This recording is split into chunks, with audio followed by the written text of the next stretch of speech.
Hello everyone, welcome to my channel. আজকে আমি আপনাদেরকে খুবই মজার টমেটোর আচারের একটা রেসিপি করে দেখাবো। এটা আপনারা সারা বছর সংরক্ষণ করে খেতে পারবেন। এখানে আমি নিয়েছি টমেটোর টুকরা করে কেটে নিয়েছি, আর নিয়েছি শুকনা মরিচ, 5 ফোড়ন, সরিষা আর হচ্ছে আস্ত রসুন। এগুলো আমাদের আচারের জন্য লাগবে। আর এছাড়াও পুরো আচারটা কিন্তু আমরা ভিনেগার দিয়ে বানাবো। এছাড়া আমি তেঁতুলের কাঠ নিয়েছি, আর নিয়েছি হচ্ছে বিট লবণ।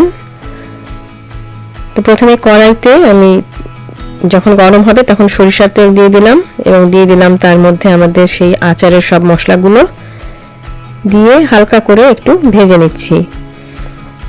ভাজা হওয়ার পরে আমি দিয়ে দিয়েছি হলুদ, মরিচের গুঁড়া, ধনিয়ার গুঁড়া, জিরার গুঁড়া, সবগুলো মশলা আমি ভালো করে মাখিয়ে এরপর ভিনেগার দিয়ে আমি এই মশলাটাকে রান্না করে নিব। মনে রাখতে হবে এখানে পানি দেওয়া যাবে না, যেহেতু আমরা এটাকে সংরক্ষণ করব, তো সেই জন্য আমি পানি দিলাম না। দিয়ে দিলাম আমাদের বিট লবণ। ভালো করে নেড়ে মিশিয়ে সমস্ত মশলাটা কষিয়ে আমি এর ভিতরে দিয়ে দিয়েছি টমেটোগুলো নেড়ে মিশিয়ে দিয়ে ঢেকে দিয়েছিলাম। তারপরে 5 থেকে 6 মিনিটের মধ্যেই এটা অলমোস্ট গলে গলে আসবে। তখন আবার একটু নেড়ে দিচ্ছি আমি, আপনারা দেখতে পাচ্ছেন। এবং এই সময় আমি দিয়ে দিচ্ছি হচ্ছে তেঁতুলের যে কাঠটা ছিল, আপনারা ছেঁকে নিতে পারেন। যেহেতু এটা আচার সেজন্য আমি আর ছাঁকিনি, তেঁতুলের সবটুকু আমি দিয়ে দিয়েছিলাম। আর হচ্ছে লবণ দিয়ে দিচ্ছি পরিমাণ মতো, স্বাদ মতো আর কি। ভালো করে আমি নেড়ে নেড়ে মিশিয়ে নিলাম। এখন আবারও ঢেকে দিচ্ছি আরও 5 মিনিটের জন্য। 5 মিনিট পরে আপনারা দেখতে পাচ্ছেন এটা হয়ে এসছে অলমোস্ট। এটা হতে খুব বেশি সময় লাগবে না।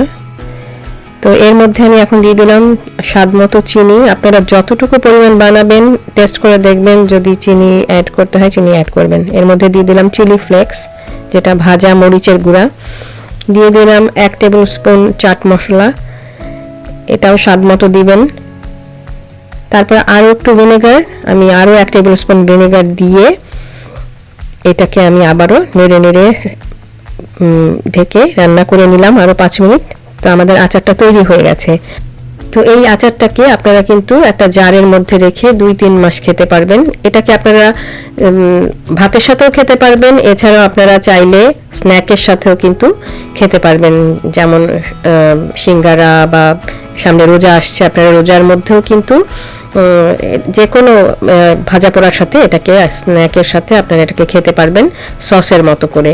এটা একদমই দারুণ মজার একটা টেস্ট। এটা ভাতের জন্য, যেমন ভাতের সাথে, পোলাওয়ের সাথে, খিচুড়ির সাথে, সব কিছুর সাথে এটা যাবে।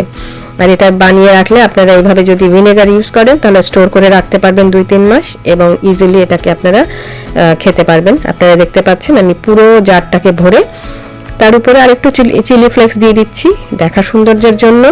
আর এটা ঘ্রাণও হবে একটা খুব সুন্দর, যেহেতু ভাজা মরিচের গুঁড়া এটা। তো আশা করি আমার রেসিপিটা আপনাদের ভালো লেগেছে। ভালো লেগে থাকলে ফ্রেন্ডস এবং ফ্যামিলির সাথে শেয়ার করতে ভুলবেন না, এবং আমাকে সাবস্ক্রাইব করতেও ভুলবেন না। দেখা হবে আবারও। সবাই ভালো থাকবেন। Good bye.